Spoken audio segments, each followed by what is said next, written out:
Aujourd'hui, je vais rentrer en détail et te montrer ma stratégie pour gagner de l'argent en période de crise en bourse de A à Z avec toutes les choses à mettre en place, les choses à analyser et on se retrouve directement sur mon écran. Alors c'est parti pour la formation gagner en temps de crise. Donc la première chose qu'il va falloir comprendre, c'est les cycles économiques. Tu t'en doutes, si tu ne sais pas comment fonctionne l'économie, comment est-ce que tu souhaites en fait gagner de l'argent parce que c'est littéralement en comprenant ces cycles-là que tu vas pouvoir gagner énormément d'argent parce que c'est simplement après agir en fonction du cycle dans lequel on se situe. Donc tu l'auras certainement rapidement remarqué via ce graphique, on a notamment 4 cycles environ. Donc on a la phase d'expansion, c'est-à-dire la hausse du marché, la phase un petit peu de sommet, donc là où la crise est en train d'arriver. Attention, parce que si tu ne le sais pas, la crise, ce n'est pas la chute, c'est simplement le ralentissement de l'expansion. Et enfin, dès qu'on arrive en bas, donc on arrive en phase de crise, récession, donc eux ils appellent ça une contraction, excuse-moi, et après on repasse en phase de creux, d'expansion, sommet, etc. Et tu vois que ces cycles-là sont infinis. Tu peux très bien avoir un cycle comme ça à la journée, à la semaine, au mois, à l'année, ou sur 40 ans. En fait, il y a plusieurs cycles, évidemment, suivant l'échelle temporelle. Comme tu peux le voir ici, c'est le SP500 en fait sur les 40 dernières années. Et on le voit très clairement, une phase d'expansion ici, de crise, de récession, expansion, crise, récession, expansion, crise, expansion, récession, etc., etc. Et donc, ça va être très important de comprendre ces cycles-là pour pouvoir les mettre à notre avantage et investir au meilleur moment suivant nos analyses qu'on va pouvoir faire suite à cette formation. Donc, première question, faut-il investir pendant les crises? Eh bien, pour moi, oui, absolument. Évidemment, ça va dépendre du cas par cas, de ta stratégie, de ce que tu vas mettre en place et de ta tolérance au risque également. On va pas se mentir, investir quand tout est dans le rouge, c'est très compliqué émotionnellement si tu n'as pas une bonne stratégie et si tu n'as pas les bonnes connaissances. Mais pour moi, investir en temps de crise, c'est un grand oui, parce que c'est là qu'on fait les meilleures affaires. Tu connais même peut-être la citation de acheter au son du canon et vendre au son du clairon, parce qu'à l'époque, le mieux était d'investir dans le pays quand il était en guerre, parce que tout était à acheter pour une bouchée de pain, et après ça se revendait beaucoup plus cher une fois que le pays était en phase de reconstruction. Donc, pourquoi? Quelles sont les raisons d'acheter en temps de crise? Mais pour moi, il y en a plusieurs. Premièrement, c'est des meilleures plus-values, évidemment. Tu t'en doutes, si tu achètes à cette période-là pour revendre à ce niveau-là, tu vas forcément faire beaucoup plus de plus-value que si tu avais acheté ici, excuse-moi, et revendu ici. C'est la même chose ici, ici également. C'est en fait une logique au final, puisque quand tu achètes une action 50 euros et qu'elle monte à 100 euros, tu as gagné 50 euros. Par contre, si tu l'as acheté à 75 euros, tu n'auras fait que 25 euros de plus-value. Donc au plus bas, tu l'achètes, au mieux ça sera bien évidemment.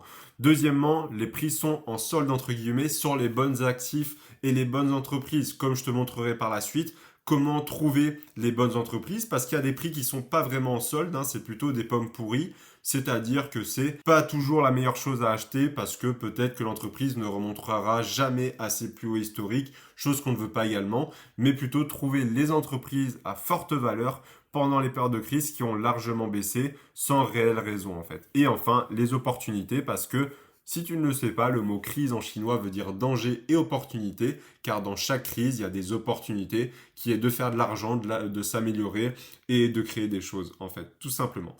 Donc, on va un peu voir la manière la plus simple d'analyser en cas de crise et trouver des bonnes opportunités. C'est l'analyse et la chute surtout. Est-ce qu'elle est due de manière intrinsèque ou externe? Pour cela, je t'ai pris 2 exemples et tu vas voir, ça va être très intéressant. Premièrement, le cas de Airbus. Donc Airbus, on a vu une chute. J'ai notamment pris ici du coup la période de pandémie en 2020 pour te montrer un peu la différence entre externe et intrinsèque. Eh bien Airbus, on sait que pendant la crise, qu'est-ce qui se passe? Voilà, on est en pleine pandémie mondiale, il n'y a plus de transport, il n'y a plus également de tourisme, de voyage, donc toute cette industrie-là va être bloquée.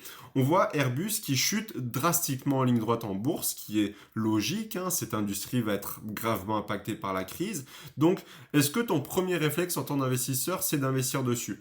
Eh bien, pour savoir si oui ou non c'est une bonne chose, tu vas te poser la question, est-ce que cette chute est due à cause du secteur de l'activité de l'entreprise qui est directement impacté par la crise, ou est-ce que c'est un mouvement de marché général qui a fait baisser l'action? Mais là, tu peux très clairement te dire, Airbus, son activité va être drastiquement impactée par la crise, on va pas se mentir. Le secteur de l'aviation, comme on nous le dit partout dans les journaux, est impacté. Donc, je sais pertinemment que c'est pas une bonne action à avoir parce que je sais pas comment elle va pouvoir se comporter à long terme. Et ce n'est pas dit qu'elle remonte tout de suite parce que ce n'est pas un mouvement de marché, mais bel et bien en fait un problème intrinsèque à l'entreprise par rapport à la crise actuelle. Et c'est en ayant cette réflexion-là que tu vas pouvoir en fait réussir à déceler quelles sont les opportunités et donc les prix en solde ou les pommes pourries comme Airbus ici, parce que tu serais dit, bah tiens, je l'achète, on a ses plus bas historiques. Eh bien malheureusement, tu serais fortement trompé parce que la crise impactait directement cette entreprise. Si on prend maintenant Johnson Johnson, une société pharmaceutique si tu ne la connais pas aux États-Unis, qu'est-ce qui s'est passé? Eh bien, pile pendant la crise, en l'espace de un mois ou deux maximum, elle a perdu 21%. C'est énorme. Il faut savoir qu'en moyenne, le SP500 et des entreprises comme ça font 10% par an en moyenne. Donc, elle a presque perdu 2 ans de valeur en l'espace de 2 mois comme ça. Ce qui est juste énorme et qui arrive très rarement sur les marchés. On estime qu'on rentre à peu près en crise quand le SP500, l'indice global du coup des États-Unis, touche les moins 20% de manière générale. Eh bien, il faut savoir que c'est de très bonnes opportunités pour toi investisseur, soit de prendre des opportunités d'acheter à plus bas prix et également de faire baisser tes prix de revient unitaire pour gagner plus d'argent une fois la hausse arrivée. Mais est-ce que Johnson Johnson aurait été une bonne affaire? Eh bien, la question est très facile à répondre. Est-ce que Johnson Johnson va être impacté par la pandémie mondiale? Eh bien, honnêtement, il n'y a pas tant que ça de secteur qui va impacter Johnson Johnson. Pourquoi? Parce que certes, peut-être l'approvisionnement, du coup, dans leurs médicaments, dans leurs choses, peut être légèrement impacté, mais ça sera jamais drastique comme Airbus. Donc là, on peut notamment voir plutôt un mouvement de marché qui va causer la frayeur chez les investisseurs qui vont vendre un peu toutes leurs positions, qui va ainsi causer une chute du titre du coût de l'action. Mais ce n'est pas à cause de l'entreprise, c'est simplement à cause de la peur générale dans le marché. Et on peut voir ça dans toutes les crises. Même des actions comme Netflix ont perdu 15% si je ne dis pas de bêtises dans la même période de temps, parce que le marché a peur de l'économie actuelle et donc forcément tout le monde vend, peu importe l'action. Mais toi, si tu réfléchis 5 secondes, tu pouvais te dire, par exemple pour le cas de Netflix, ben, tout le monde est confiné chez eux, ils ont un peu plus d'argent qu'avant parce qu'ils vont plus aller au restaurant ou autre, ils vont s'ennuyer, donc ils vont être obligés de compenser cet ennui avec quoi? Eh bien Netflix, des jeux, etc. Donc forcément, c'est des choses qui vont prendre en valeur avec cette période-là.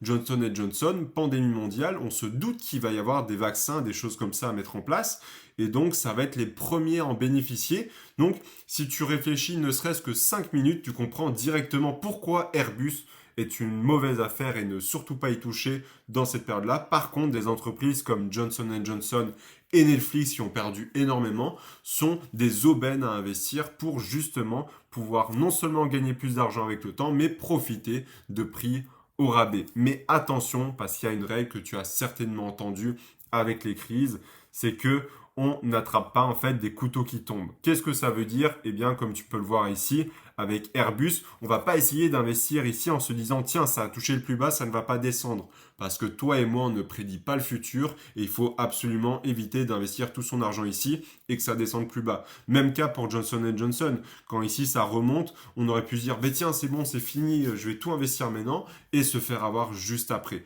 C'est pourquoi il faut faire extrêmement attention, ne pas investir et ne pas surtout essayer d'attraper des couteaux qui tombent. Donc, plutôt, imaginons, on était dans le cas de Johnson Johnson où on aurait trouvé que l'entreprise commence à baisser drastiquement et il peut y avoir une opportunité parce que l'entreprise n'est pas tant que ça impactée par la pandémie. Eh bien, ce qu'on pourrait faire, c'est mettre en place un DCA, un Dollar Cost Averaging. Si tu ne sais pas c'est quoi, je t'ai fait une vidéo juste ici à ce sujet. Eh bien, par exemple, mettre une somme donnée à investir toutes les semaines pour pas rentrer à un seul point, mais plutôt lisser son prix d'achat avec le temps, que si l'action continue de baisser, on continue d'acheter un petit peu à la baisse, ou si elle remonte, on aura pu profiter de certains points bas, mais on rachètera un petit peu plus haut plus tard, et ça nous évite de perdre énormément d'argent, même sur un titre qui a largement remonté par la suite. Mais donc, on va faire les premiers gestes de secours, évidemment, quand les crises commencent à arriver. Alors, tu vas pas savoir du jour au lendemain qu'on est en crise, mais tu peux t'en douter suivant la tendance du marché. Premièrement, ça va être de ne pas utiliser tes émotions. Tu te doutes bien, si tu vois ton portefeuille dans le rouge et que tu commences à paniquer, tu risques fortement de perdre beaucoup plus d'argent que si tu restes froid face aux chiffres. Pareil, face au FOMO, c'est-à-dire que ici tu verrais Airbus tomber d'un coup, tu dis tiens c'est l'opportunité du siècle, et au final, on n'a même pas atteint son poids le plus haut 3 ans après. Donc, gérer ses émotions, ça va aussi bien dans le positif que dans le négatif, et donc rester froid par rapport aux chiffres. Troisièmement, garder sa stratégie et son DCA. Tu as mis en place une stratégie d'ETF ou d'action à dividende à investir peut-être 200 euros par mois, tu vas la garder, c'est essentiel. Petit changement au niveau de l'argent, comme je te montrerai par la suite, qui est possible, mais garde vraiment ta stratégie. C'est pas le moment de pivoter, c'est pas le moment de changer quoi que ce soit. Là, l'objectif, c'est de vraiment garder le cap. Évidemment, s'il y a des opportunités, saisis-les. S'il y a un problème dans ta stratégie, ajuste-la. Mais si elle marche, continue là, ça sert à rien de changer. Avant-dernière chose, comprendre les raisons de la crise. Comme je te l'ai dit, en 2020, c'était une raison de pandémie. Donc, tout ce qui était impacté, c'était le secteur des transports, etc.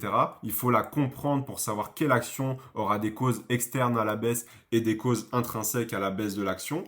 Par exemple, si je te prends 2008, là, tout était inversé. C'était une crise financière et immobilière. Tu comprends bien que tu n'allais pas forcément investir dans les banques, mais plus dans des entreprises qui n'avaient rien à voir avec la crise, mais qui étaient quand même impactées par du coup les mouvements de marché. Ben là, c'est exactement la même chose. Et pour finir, du coup, prendre du recul sur la situation, comprendre ce qui se passe, prendre peut-être quelques heures à comprendre exactement les enjeux, qu'est-ce qui est en train de se passer, qu'est-ce qui est en train d'être mis en place pour être sûr à bien comprendre en fait tous les enjeux avant d'investir. Et pour finir, aller au final à contre-courant, comme un peu un saumon tout simplement qui remonterait la rivière. Pourquoi? Parce qu'on ne veut pas suivre la masse. Si on suivrait la masse, ça voulait dire vendre Johnson & Johnson en masse parce qu'on a peur de l'économie. Alors que remonter le courant et aller contre la masse, ça aurait voulu dire acheter dans ces périodes-là et donc gagner plus d'argent à long terme.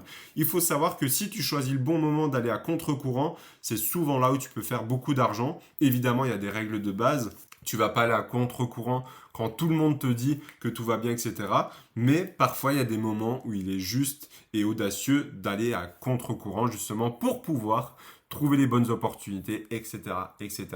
Mais donc, les 3 stratégies qui seraient possibles à mettre en place en cas de crise. Premièrement, ne rien changer, c'est-à-dire que tu ne vas rien faire, tu vas continuer ton DCA, excuse-moi, et ta stratégie pour garder un peu tes positions investies, pour continuer de profiter aussi des plus bas prix, mais tu ne changes rien parce que tu n'as juste pas envie de te prendre la tête, ce qui est possible.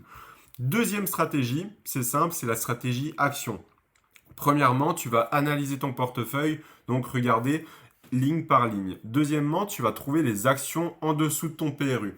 Qu'est-ce que ton PRU? C'est simplement ton prix de revient unitaire. Si demain tu achètes une action à 20 euros et que un mois après tu achètes ces mêmes actions à 40 euros, ton PRU est ici de 30 euros parce que c'est la moyenne de tes achats. Troisièmement, tu vas les analyser individuellement, donc celles qui sont en dessous de ton PRU, et tu vas choisir laquelle renforcer ou ajouter. Je vais te montrer très clairement ici en pratique qu'est-ce que ça donne. Imaginons on a l'action McDonald's, Oracle et Paycheck. Le prix actuel de McDonald's est de 35 euros, mon PRU est de 45 euros, donc ma moyenne d'achat. Je vais faire une analyse, je me rends compte que tout est OK niveau fondamental et technique, je vais l'acheter pour baisser ce PRU-là. En pratique, si Oracle a un prix actuel de 110 euros et que mon PRU est de 100 euros, je vais le laisser pour le moment. Ce n'est pas encore forcément intéressant parce que je ne pourrai pas faire baisser ma moyenne d'achat. Et pour finir, Paycheck qui a un prix actuel de 16 euros et que j'ai un PRU dessus de 25 euros, mais que l'analyse n'est pas du tout bonne par rapport avec la crise actuelle. Pour le moment, je vais laisser de côté jusqu'à ce que ses fondamentaux ou sa technique ou même les deux deviennent intéressantes pour que je réinvestisse dessus. Voilà, tu as un peu compris la logique derrière. Ensuite, troisième stratégie possible, c'est la stratégie si tu investis dans des ETF. Premièrement, tu analyses ton portefeuille. Deuxièmement, tu compares les prix avec ton PRU, encore une fois actuel. Et tu renforces en utilisant du DVA et non pas du DCA, du Dollar Value Investing. Tu peux très bien faire ça d'ailleurs avec les actions. Mais tu vas comprendre en pratique qu'est-ce que c'est. Imaginons, de manière générale, tu as l'habitude de faire un DCA de 200 euros par mois dans un ETF Monde et Nasdaq 100. Imaginons que le prix actuel de l'ETF Monde est de 20 euros et ton PRU est de 32 euros. Eh bien, si tu peux te permettre d'investir plus, n'hésite pas à passer de 160 euros habituellement, par exemple, à 300 euros, non seulement tu vas faire baisser ton PRU beaucoup plus rapidement, mais en plus de cela, tu vas pouvoir accumuler encore plus d'ETF. Et imaginons ici pour le Nasdaq 100, il est à 25 euros actuellement, mais ton PRU est de 30 euros. Eh bien, n'hésite pas à doubler ta somme d'achat ici également et de passer par exemple de 40 euros à 80 euros pour avoir encore une fois les mêmes effets, c'est-à-dire baisser beaucoup plus rapidement ton PRU, accumuler beaucoup plus dans cette période de creux et de solde entre guillemets, pour pouvoir gagner plus d'argent une fois la remontée faite. Donc ça, c'est vraiment mes 3 stratégies que je vais utiliser, que je te conseille. Soit tu veux pas te prendre la tête, tu ne changes rien. Soit tu veux être un peu plus actif sur ton portefeuille et tu es dans une stratégie action, donc tu mets en pratique ce que je t'ai montré ici. Soit tu as une stratégie d'ETF et tu veux être un peu plus actif également. Tu analyses un peu ce qui se passe et tu essayes de faire du DVA, donc du Dollar Value Average, excuse-moi. Et pour finir, le cas de l'or, ça peut être intéressant aussi d'un peu dévier de la bourse pour comprendre, eh bien, ce qui est bien avec l'or, parce que c'est un actif que j'aime beaucoup, qui est un actif refuge et qui comporte beaucoup d'avantages, c'est de l'acheter quand tout va bien. Ici, je t'ai montré le SP500 comparé en fait à l'or. Donc l'or ici est représenté dans une ligne bleu foncé et le SP500 dans une ligne bleu clair. Et tu te rends compte que le SP500 en fait, quand il monte, l'or va baisser et quand le SP500 baisse, donc il y a une crise, l'or va monter. Donc au final, les meilleures périodes pour acheter de l'or, c'est quand tout va bien. Pourquoi? Parce que personne ne s'intéresse à cet actif refuge. Tout le monde veut acheter des actions qui sont en train de monter. C'est peut-être à ce moment-là que tu dois t'intéresser à acheter cet actif. Comme ici, quand tout va bien avec la hausse des boîtes technologiques, etc. autour d'Internet, l'or ne fait absolument rien. Par contre, une fois que la crise éclate, c'est là que l'or va monter en flèche jusqu'à 2010. Une fois que la crise des subprimes est passée, que les marchés actions commencent à exploser à la hausse, l'or fait du surplace parce que plus personne n'en veut. Et une fois que la crise revient, l'or reprend de plus belle pour sécuriser les investisseurs. Donc, je te conseille vivement de t'intéresser à ce domaine-là et d'en acheter quand tout va bien. Évidemment, ce n'est pas une règle absolue. Comme tu peux le voir ici, quand ça a monté, les deux montaient en même temps. Mais de manière générale, ça a souvent tendance à avoir une courbe inversée, comme on peut le voir ici avec les crises notamment pétrolières des années 70-80, également ici avec la bulle Internet, les subprimes, ou encore une fois avec, par exemple, la pandémie de 2020. Voilà, là c'est vraiment toute une formation complète pour t'expliquer comment investir pendant ces crises-là. Si je dois résumer en quelques points rapidement, c'est comprendre les cycles économiques pour savoir quand investir et dans quel cycle on se situe et ajuster tes investissements en fonction de cela. Est-ce qu'il faut investir en crise? Bien évidemment que oui. Comprendre, surtout quand tu investis dans des actions, est-ce que l'action baisse d'une manière intrinsèque parce que l'entreprise est directement affectée par la crise ou est-ce que c'est une cause externe, un mouvement de marché global qui panique sur l'économie actuelle et donc des entreprises avec de très bons fondamentaux qui n'ont rien à voir avec la crise ou vont être également impactées? Fais quand même attention à ne pas attraper des couteaux qui tombent en mettant en place un DCA pour ces périodes-là. Utilise les gestes de premier secours. Pense également à parfois aller à contre-courant de la masse pour saisir des opportunités. Ça ne veut pas dire non plus de prendre des risques démesurés. Et enfin, applique les 3 stratégies. Ne rien faire si tu en as envie. Et si tu veux être un peu plus actif, ajuste si tu investis sur des actions, des ETF. Et pour finir, n'oublie pas que l'actif de l'or est très intéressant aussi pour te protéger en cas de crise. Pourquoi? Parce que si ton portefeuille action baisse drastiquement mais que tu possèdes de l'or, eh bien les performances de l'or vont pouvoir venir rattraper un peu celles de tes actions qui aura pour effet au final que ton patrimoine global se maintienne un minimum en fait. Et si tu veux posséder de l'or de manière générale, le mieux c'est évidemment de l'acheter quand personne n'en veut, donc c'est-à-dire quand l'économie va bien de manière générale. J'espère que cette formation offerte t'aura plu, je t'ai vraiment donné énormément de valeur là-dedans. On se retrouve dans une prochaine vidéo formation. D'ailleurs, si tu veux savoir comment créer un patrimoine à 7 chiffres avec un simple salaire, je te donne toute la méthode juste ici. On se retrouve juste derrière. À tout de suite.